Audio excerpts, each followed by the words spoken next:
Pemprov Jawa Timur dalami temuan HGB di Laut Sidoarjo.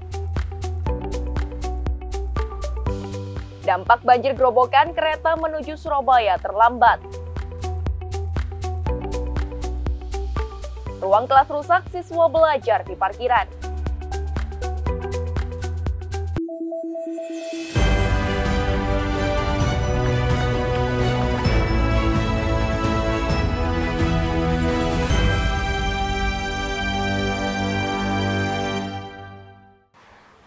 Halo pemirsa, laporan 8 Garuda TV Surabaya Minggu 26 Januari 2025 kembali hadir menjumpai Anda. Selain 3 topik utama tadi, tim redaksi kami telah menyiapkan sejumlah informasi penting dan menarik lainnya. Bersama saya Titi Wijanarko, kita jelang laporan 8 Garuda TV Surabaya selengkapnya.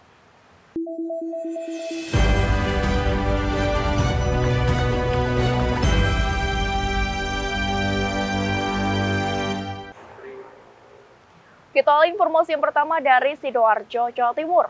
Pemirsa, PJ Gubernur Jawa Timur Adi Karyono hingga kini masih berkoordinasi dengan Kanwil Kementerian ATR dan BPN Jawa Timur terkait temuan surat hak guna bangunan atau SHGB yang berada di perairan Kecamatan Sedati, Sidoarjo, Jawa Timur.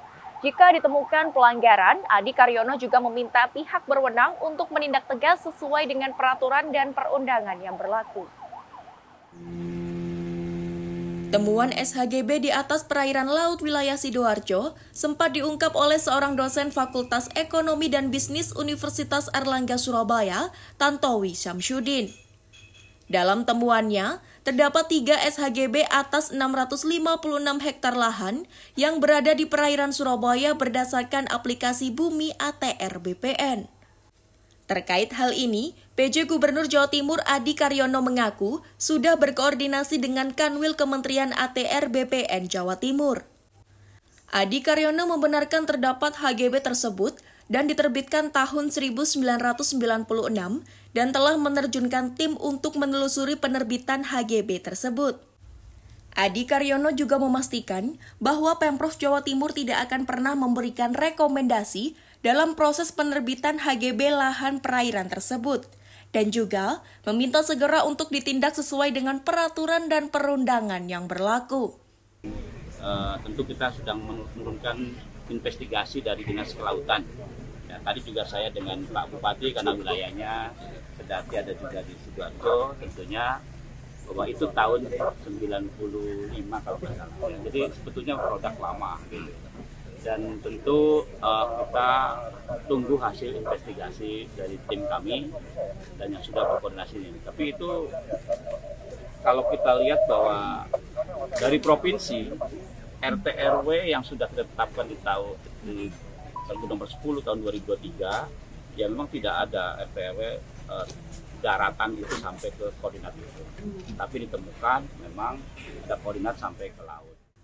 Laporan Al-Ansori, Sidoarjo, Jawa Timur, Garuda TV. Pemirsa, sebanyak 32 tersangka curanmor dibekuk Satreskrim Polrestabes Surabaya beserta jajarannya. Para tersangka ini pelaku baru dan residivis kambuhan yang kembali ditangkap oleh petugas. Akibat perbuatan mereka selama ini membuat warga kota Surabaya resah karena banyak kehilangan motor. Satreskrim Polrestabes Surabaya beserta Polsek jajaran menggelar hasil tangkapan operasi curanmor di halaman Polrestabes Surabaya. Sebanyak 32 tersangka digiring oleh petugas dengan tangan terborgol. Mereka ditangkap dari berbagai wilayah di Surabaya dengan catatan 62 TKP pencurian. Dari hasil pemeriksaan terungkap, para pelaku curanmor ini kerap mengincar motor di minimarket, tempat kos-kosan, dan warga yang lalai tidak mengunci motornya. Modus mereka yaitu dengan menggunakan kunci T, menunggu kesempatan korban lalai, dan tak mengunci motor serta kunci motor yang tertinggal di sepeda motor. Dari tangan tersangka, petugas menyita 16 unit motor serta kunci letter T. Hasil kejahatan mereka rata-rata dijual ke Madura dengan harga antara 3 sampai 5 juta rupiah. Uang hasil kejahatan mereka dibuat untuk foya-foya, minum minuman keras, dan membeli narkoba. Penangkapan terhadap para pelaku-pelaku maling-maling motor ini sebanyak 32 tersangka. Untuk kejadian sejauh ini yang sudah berhasil kita ungkap dari ke-32 pelaku ini sebanyak 62 TKP. Kita masih akan terus kembangkan karena memang curanmor di Surabaya ini cukup marak dan kita yakin masih ada TKP-TKP lain yang mereka lakukan. Dan saya terus berkomitmen dengan seluruh jajaran bahwa terhadap para pelaku-pelaku ini dan pelaku-pelaku yang belum terungkap, kita akan kejar terus.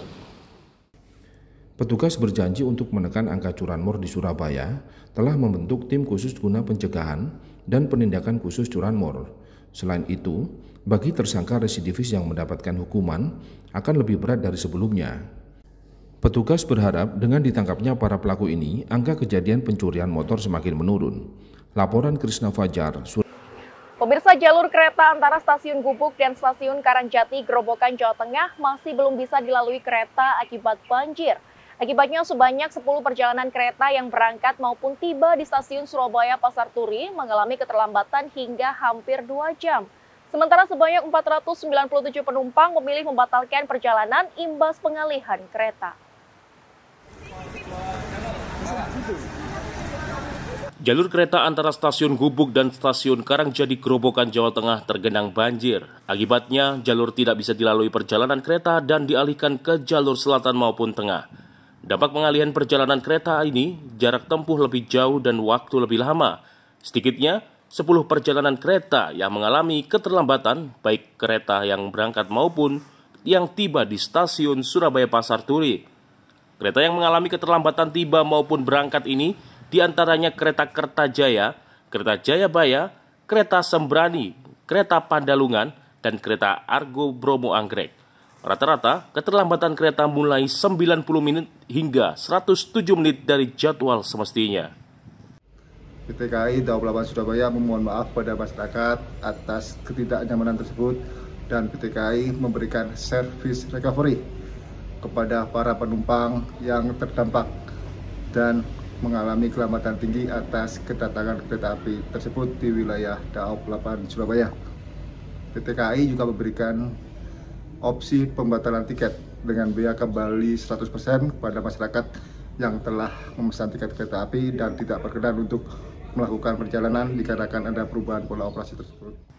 Sementara akibat pengalihan perjalanan kereta api ini, sedikitnya 497 penumpang memilih membatalkan keberangkatan dari sejumlah stasiun di wilayah Daob 8 Surabaya. Penumpang yang membatalkan keberangkatan tiket akan dikembalikan 100%. Laporan Krisna Fajar, Surabaya, Jawa Timur, Garuda TV.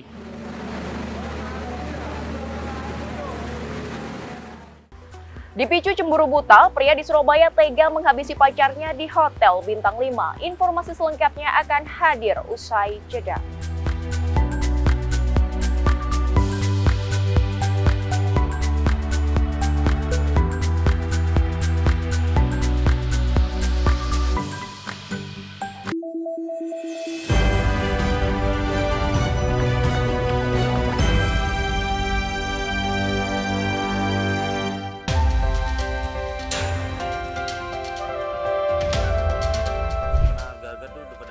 Update kasus dan isu terhangat langsung dari lapangan. Bareskrim Polri berhasil menggagal 6 partai oposisi Korea. Faktual, padat dan akurat.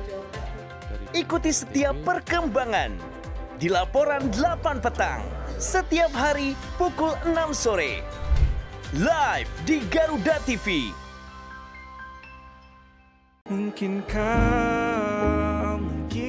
Temukan lagu-lagu hits yang sedang trending. Update playlist musik penyanyi favoritmu yang pastinya gak bakalan ketinggalan.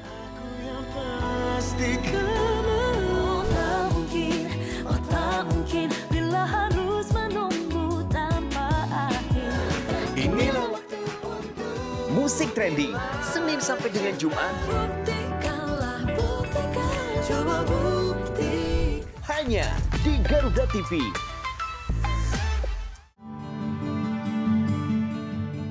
Gimana Mas? Kamu nggak boleh KDRT nanti. Penasaran dengan kisah cinta yang tersembunyi di balik sorot lampu?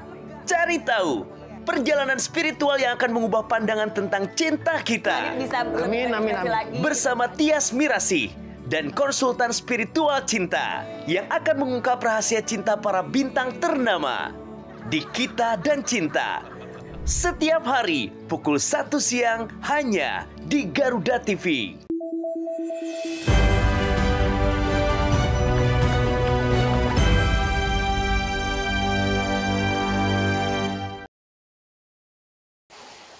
Anda kembali menyaksikan laporan 8 Garuda TV Surabaya. Pemirsa, seorang pria warga Surabaya, Jawa Timur nekat menghabisi nyawa pacarnya sendiri di sebuah kamar hotel bintang 5 di kawasan Jalan Tunjungan, Surabaya. Pelaku kalap lantaran korban selalu membicarakan soal mantan pacarnya saat berada di kamar hotel. Usai menghabisi nyawa korban dengan mencekiknya hingga tewas, pelaku langsung menyerahkan diri ke kantor polisi sektor Genteng, Surabaya.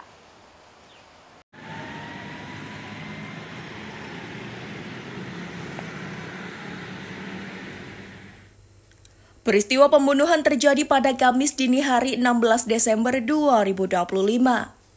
Awalnya, pelaku berinisial MI, warga Jalan Bubutan, Surabaya, Jawa Timur, mengajak ketemuan pacarnya berinisial MA, 24 tahun warga Lumajang, Jawa Timur di kota Surabaya. Korban yang saat itu berada di Malang, menuju kota Surabaya menggunakan kereta dan dijemput oleh pelaku di stasiun Gubeng, Surabaya. Karena tiba di Surabaya pada Rabu malam kemarin, pelaku akhirnya mengajak korban check-in di sebuah hotel bintang 5 di kawasan Jalan Tunjungan, Surabaya. Selama berada di kamar hotel, pelaku dan korban terlibat cekcok lantaran korban selalu membahas tentang mantan pacarnya di hadapan pelaku. Pelaku yang kalap lantaran berencana ingin mengajak korban menikah, langsung menghabisi nyawa korban dengan cara mencekiknya hingga tewas. Pelaku sempat menunggu korban hingga sadar di kamar hotel, namun rupanya korban sudah tidak bernyawa. Merasa bersalah, Kamis sekitar pukul 4 dini hari, pelaku akhirnya menyerahkan diri ke kantor kepolisian sektor Genteng, Surabaya. Kasihnya apa, Mas? Kenapa, Mas? Motifnya, Mas? Sakit hati kenapa, Mas? Sudah mau nikah, ketahuan ada sama mantannya. Ada mantannya ya? Terus kenapa kok nggak ngomong baik-baik? Sempat ada ngobrol, ngomong baik-baik, cuman dia nggak bisa. Sementara itu, Kapolsek Genteng, Surabaya, AKP Grandika Indra Waspada, membenarkan bahwa usai menghabisi nyawa korban, pelaku akhirnya menyerahkan diri ke polisi. Dari hasil penyelidikan awal, keduanya merupakan pasangan muda-mudi yang sebelumnya akan melangsungkan pernikahan di bulan Desember 2024 lalu. Namun, karena gagal, pelaku akhirnya berinisiatif untuk mengajak bertemu korban di Surabaya. Karena cekcok saat melakukan check-in di sebuah hotel, pelaku gelap mata dan akhirnya nekat melakukan aksi pembunuhan. Pelaku mengajak korban untuk datang ke Surabaya. Nah, pada saat itu posisi korban ada di Malang. Akhirnya korban naik kereta, turun di stasiun Gubeng, disebut oleh pelaku, kemudian diajak check-in di hotel. Nah, setelah itu dalam kamar hotel, ya terjadi cekcok, situasi memanas, ya akhirnya pelaku gelap mata, terus kemudian melakukan pembunuhan dengan cara mencekik. Dengan cara apa? Dicekik dari belakang. Sampai saat ini, polisi masih melakukan pemeriksaan terhadap pelaku dan seorang pegawai hotel bintang 5 sebagai saksi.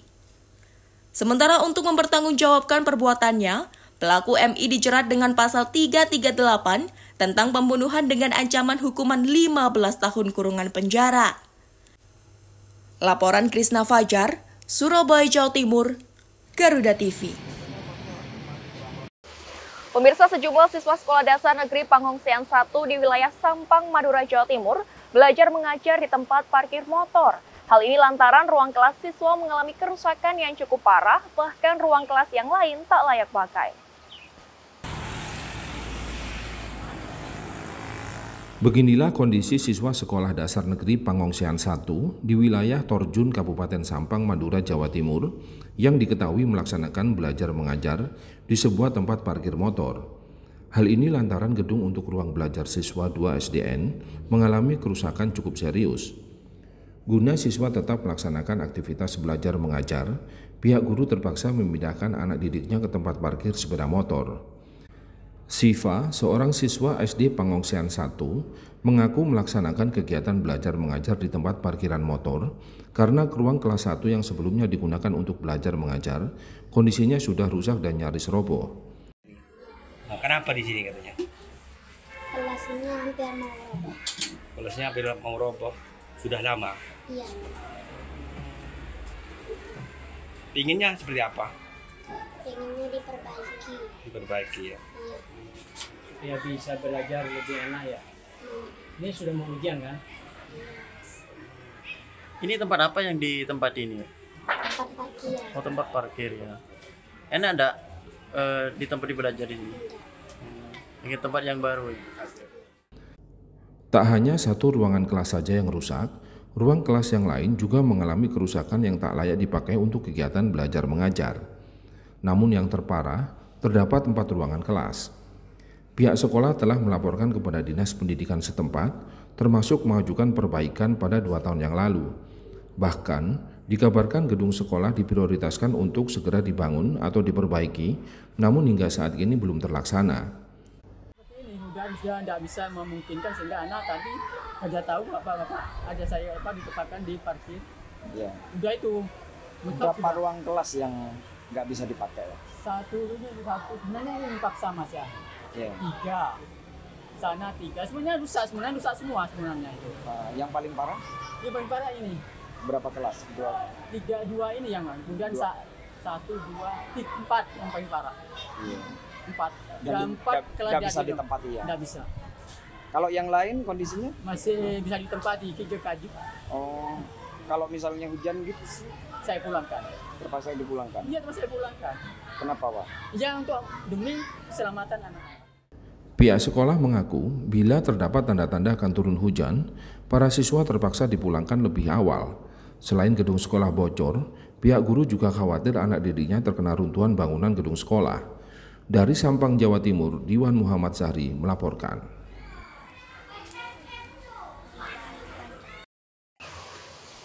Pemirsa, bayangkan puluhan siswa SMP bukannya berlarian riang di jam istirahat, malah membentangkan tikar dan bantal hingga membawa boneka lucu di kelas.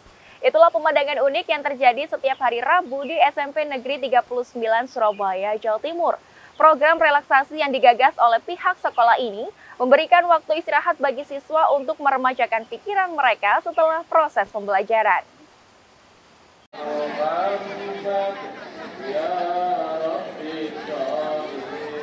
SMP Negeri 39 Surabaya, Jawa Timur yang berlokasi di kawasan Jalan Raya Prapen, Surabaya mempunyai program unik untuk meningkatkan konsentrasi siswa-siswinya dalam proses pembelajaran. Pihak sekolah mempunyai program relaksasi di mana setiap hari Rabu, tempat jam istirahat setelah sholat duhur, sekitar 896 siswa, baik kelas 7, 8 maupun 9 melaksanakan tidur siang di kelas. Kegiatan ini pun disambut antusias oleh para siswa. Setiap hari Rabu, mereka membawa perlengkapan mulai dari tikar, bantal, hingga boneka kesayangan untuk membuat mereka nyaman dalam mengikuti program relaksasi dari pihak sekolah. Bahkan, sejumlah siswa mengaku merasa lebih segar dan fokus setelah beristirahat sejenak. Gimana perasaanmu dengan adanya program tidur siang di sekolah ini gimana? Sangat senang. Kenapa kok senang? Karena ada waktu istirahatnya. Berapa lama biasanya tidur ini program ini? 45 menitan. 45 menit ya? Sampai 1 jaman. Salma, gimana menurut Salma dengan adanya program tidur siang di sekolah ini, Salma? Menurut saya ini sangat merelaksasikan saya karena saya bisa lebih semangat lagi saat sudah bangun. Rasanya saya lebih fresh gitu. Sementara itu, Kepala Sekolah SMP Negeri 39 Surabaya Rini Aswinarti menegaskan, program ini sebenarnya hasil diskusi dengan seluruh guru. Harapannya mampu meningkatkan konsentrasi belajar setelah bergelut dengan aktivitas belajar seharian. Para siswa sengaja diberi kesempatan untuk merajakan otak mereka dengan program relaksasi sekolah yang baru berjalan 2 minggu ini. Membangun anak-anak ini supaya fokus kembali, tubuhnya fresh kembali, terus melanjutkan kegiatan itu dengan senang dan gembira. terus hatinya itu wah penuh dengan semangat gitu ya. Bisa dibangunlah satu empati, simpati. Ayo kita beri kegiatan apa ya, enak ya. Tercetuslah.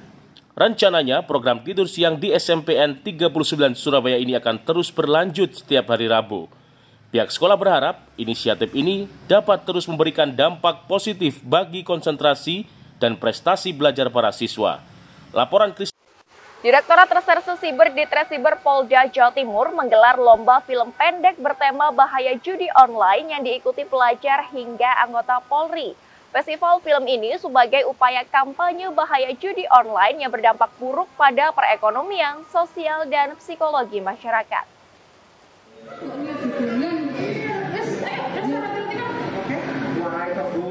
Kampanyekan bahaya judi online, Direktorat Reserse Cyber Polda Jawa Timur menggelar lomba film pendek yang diikuti sineas muda Jawa Timur. Setelah melalui penjurian, terpilih sejumlah film karya pelajar hingga anggota Polri sebagai pemenang. Ada sejumlah kategori pemenang film yang maksimal berdurasi 3 menit ini. Di antaranya, film favorit, sinematografi terbaik, aktor aktris terbaik, dan film terbaik. Anugerah Festival Film Pendek ini sendiri digelar di Graha Wihaha, Universitas 17 Agustus Surabaya. Salah satunya film karya Satreskrim Polres Trenggalek yang keluar sebagai juara favorit. Film yang bercerita banyak kasus perceraian akibat judi online ini menjadi kisah nyata bahaya judol di masyarakat. Jadi sesuatu yang tidak saya sangka-sangka bahwa ternyata banyak netizen yang suka kan gitu. Karena memang temanya natural, kemudian lebih kepada judi online ini sebenarnya yang bisa mencegah pertama adalah keluarga, pertama dari istri. Sehingga ini yang menjadi salah satu ide kenapa ini yang menjadikan kreasi dari Polres Trenggalek untuk menciptakan video ini. Lomba film ini sebagai upaya kepolisian mengampanyekan bahaya judi online yang berdampak buruk pada perekonomian, sosial, dan psikologis masyarakat. Setelah sukses dengan lomba film bertema bahaya judi online, Ditresiber Polda Jawa Timur akan terus menggelar lomba film pendek dengan tema berbeda. Upaya kita di Cyber Polda Jawa Timur itu untuk menghimbau masyarakat supaya masyarakat ini turut serta berperan aktif untuk menghindari judi online. Jadi sinias-sinias ini mereka punya rekan-rekan, baik keluarga, teman-teman. Mereka kan pada saat pembuatan ini mereka pasti bertanya, bikin apa? Film apa? Oh, itu bahaya judi online. Jadi salah satu cara kita untuk mengedukasi masyarakat juga untuk tindakan pencegahan bahwa judi online ini berbahaya bagi perekonomian juga bagi berdampak sosial serta psikologis masyarakat. Berdasarkan data Ditresiber Polda Jawa Timur, kasus judi online dalam setahun terakhir sedikitnya ada 600 kasus yang telah diserahkan ke kejaksaan. Sementara perputaran uang judi online di Jawa Timur mencapai lebih dari 1 triliun rupiah. Laporan Krisna Fajar, Surabaya, Jawa Timur, Garuda TV. Pasar Atum Surabaya mulai diserbu pemburu pernak-pernik Imlek. Informasi selengkapnya akan hadir usai jeda.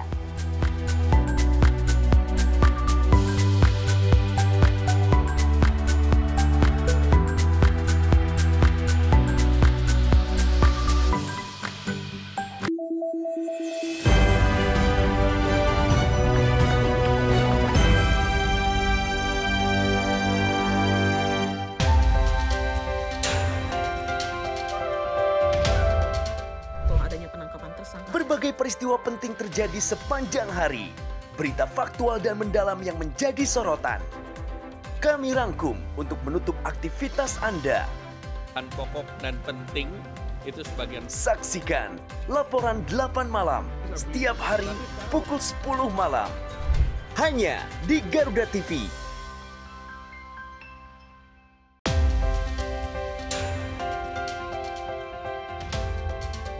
Mengenal dunia militer lebih dekat dari awal sejarah hingga teknologi modern pertahanan.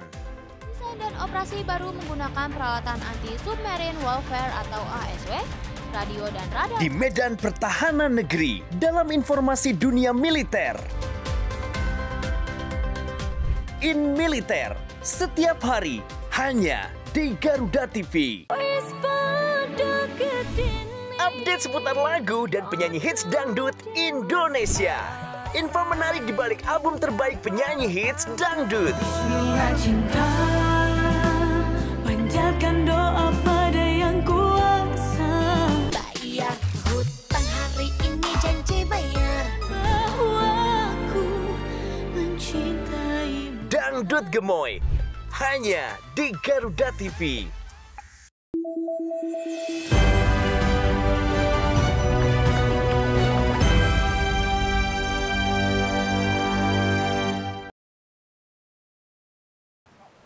Pemirsa, jelang perayaan Tahun Baru Imlek, Pasar Atom Surabaya, pecinan terbesar di Asia Tenggara, dibanjiri warga yang memburu pernak-pernik khas Tahun Baru Imlek.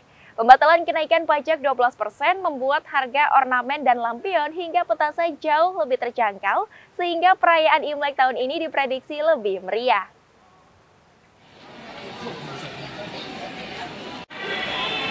Memasuki pekan kedua bulan Januari, pasar pecinan terbesar di Asia Tenggara, Pasar Atom Surabaya, menjadi salah satu tujuan utama warga etnis Tionghoa yang mulai berburu pernak-pernik khas Imlek seperti lampion, replika bunga tabebuya dan sakura, lengkap dengan angpau hiasan bergambar ular tanah, ramai diburu warga. Hampir 60% hiasan dan ornamen Imlek ini diimpor langsung dari negeri Tiongkok. Sujani, salah satu pedagang yang khusus berjualan pernak-pernik Imlek, mengungkapkan pembatalan kenaikan pajak sebesar 12% oleh pemerintah membawa angin segar bagi para pedagang maupun pembeli. Sehingga perayaan Imlek di tahun 2025 lebih ramai karena barang-barang kebutuhan Imlek melimpah dengan harga lebih terjangkau. Sebagai pedagang ya banyak kemajuan ya, karena kenaikan pajak yang 12% itu dibatalkan. Jadi otomatis harga juga bisa ditekan lebih murah, dan untuk pembeli kan mereka juga lebih senang dan lebih ramai. Tiap tahun kan mesti nambah ya. Tema ular paling dicari ya Bu? Iyalah, ular. Tahun ini kan tahun ular. Paling dicari ya? Iya. Sementara itu, antusiasme masyarakat terhadap perayaan Imlek tahun ini tampak luar biasa. Berbagai pernak-pernik seperti dekorasi bermotif ular tanah sesuai sial tahun ini, hingga amplop ampau yang bisa berbicara menjadi incaran utama bagi warga Tionghoa. Barang-barang ini selalu dicari karena tradisi memperbarui dekorasi rumah saat Imlek yang sudah mengakar kuat, diyakini bisa mendatangkan hoki karena didatangi oleh Dewa Rezeki. Aming, salah satu warga Tionghoa asal Berau, Kalimantan Utara, mengaku sengaja datang ke Surabaya berburu dekorasi Imlek karena koleksinya lebih lengkap dan lebih murah. Meski di daerahnya Berau lebih dekat untuk berbelanja ke wilayah Kuching, Malaysia, dirinya tetap memilih berbelanja di Surabaya karena ongkos kirimnya lebih murah dan cepat. Kenapa memilih di Surabaya kok? Lebih lengkap ya, lebih lengkap dan pastinya lebih murah. Terus apa tadi ini yang dicari kok? Lampion gantung. Selain itu? Ada juga kemarin beli aksesoris untuk pintu, tempelan-tempelan. Ada semua ya di sini? Ada, justru tiap tahun kami kesini ya karena paling lengkap itu. Pasar Atom sebagai pecinan tertua di Nusantara menjadi daya tarik masyarakat Tionghoa dari luar kota Surabaya yang akan merayakan Imlek untuk berburu hiasan Imlek hingga angpau untuk dibawa mudik pulang kampung di daerahnya seperti di Kalimantan, Sulawesi, hingga Nusa Tenggara. Tahun Ular ini tidak hanya menjadi momen penuh berkah bagi umat Tionghoa, tetapi juga menjadi peluang besar bagi para pedagang untuk menghadirkan kebahagiaan melalui barang-barang khas Imlek hingga alat sembayang untuk Tahun Baru 2576 Kongzili. Laporan Krisna Fajar, Surabaya, Jawa Timur, Garuda TV. Ya pemirsa, informasi tadi sekaligus menutup perjumpaan kita hari ini. Saya Titi Wijanarko beserta segenap kru yang bertugas mengucapkan terima kasih, selamat berakhir pekan, dan sampai jumpa.